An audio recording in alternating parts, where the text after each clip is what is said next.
With so many people living paycheck to paycheck, it raises an important question. Why are so many people struggling today?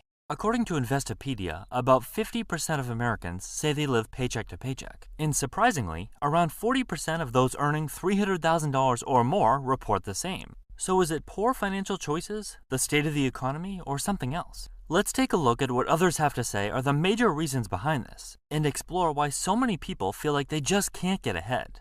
Before we get into it, go ahead and hit the like button and subscribe to the channel if you haven't already. It really helps the video get seen by more people. Cars they can't afford. This is pretty heavily covered, but it's really true. Excessive car payments are one of, if not the biggest reasons people are getting behind. The average monthly payment according to Experian is $749 for new cars and $529 for used cars, with the average term being over 5.5 years. But the thing is, as soon as it's paid off, or even before, they trade it in for a new one, restarting the cycle all over again. And it's not just the fact that people have car payments. It's that their expectations of what kind of car they should drive have gotten way out of line. Everyone thinks they need or deserve a car that's way out of whack with their finances, like a full-size SUV or a premium brand. But they always revert to the same excuse. Cars are way more expensive than they used to be. There's no denying that part. But back to the last point, unless you're financially free, you shouldn't be buying cars with impressive brand names and all the features under the sun. Wasting food. We measure everything, like pasta, and freeze leftovers for later. My in-laws cook a whole box of pasta, eat 2 plates, and throw the rest away. There was enough in that pan for 3 more plates. It's honestly surprising how casually food gets wasted. Not because it's spoiled, but because of convenience and habit. Someone might do a full grocery run on Sunday with good intentions, fill their fridge with produce, meat, and fresh bread. Then by Wednesday, they're tired, don't feel like cooking, and decide to order Thai or pizza. A few days later, the same food they bought to eat healthier is starting to wilt or mold, and by the weekend, they're tossing it out. Another common example, people open a large container of berries or salad greens, eat 1 serving, and then forget about it. A week later, it's turned to mush in the back of the fridge. Or they meal prep chicken and rice, but get bored after 2 days and end up grabbing takeout instead. The rest of the prep gets thrown away. Or over-ordering at a restaurant. You're starving, so you grab a couple of appetizers to start. By the time your entree shows up, you're already full. You box it up, tell yourself you'll eat it tomorrow, but it sits in the fridge for a few days until you finally toss it, along with about $25. We shop for the version of ourselves we want to be, organized, disciplined, and healthy, but live as the version who's tired, busy, and easily swayed by convenience. That mismatch is why so much food and money quietly disappear from the fridge each week. Gambling, including lottery and scratch tickets.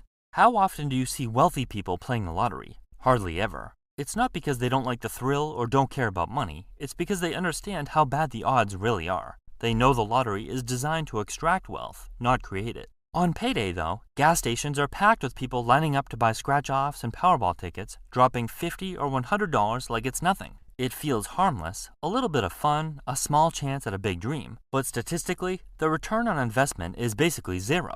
The odds of hitting it big are so astronomically low that you're more likely to get struck by lightning twice than to win a major jackpot. And then it repeats. Next payday, the same routine, another $50 or $100 gone, and another chance to get lucky. But imagine if that same money were invested instead. If you invested $100 on something real like the S&P 500, compounding would turn it into over $1 million in 40 years at an inflation-adjusted 7% return.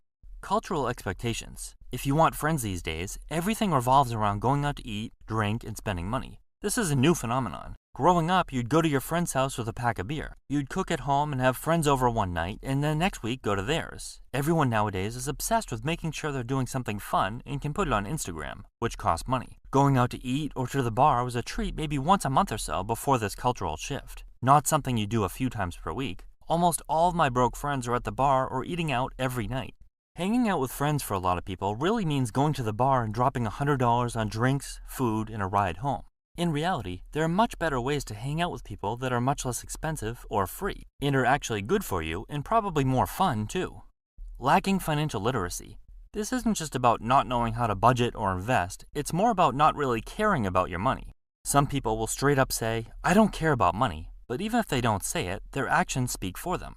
Spending on little luxuries instead of paying down debt, ignoring chances to save money, and skipping opportunities to learn about finances. All of that adds up. What they don't realize is that if they're using money like the rest of us, they care about it. Maybe what they mean is they don't care about being filthy rich, not about being able to comfortably pay bills. It's not just ignorance. There are definitely plenty of people who know what they should be doing, but just don't bother to do it. Basically, it's not always about what you don't know, it's about not treating money like a tool to get ahead. It's as if they don't realize how much it affects them and how much a little financial discipline can benefit them.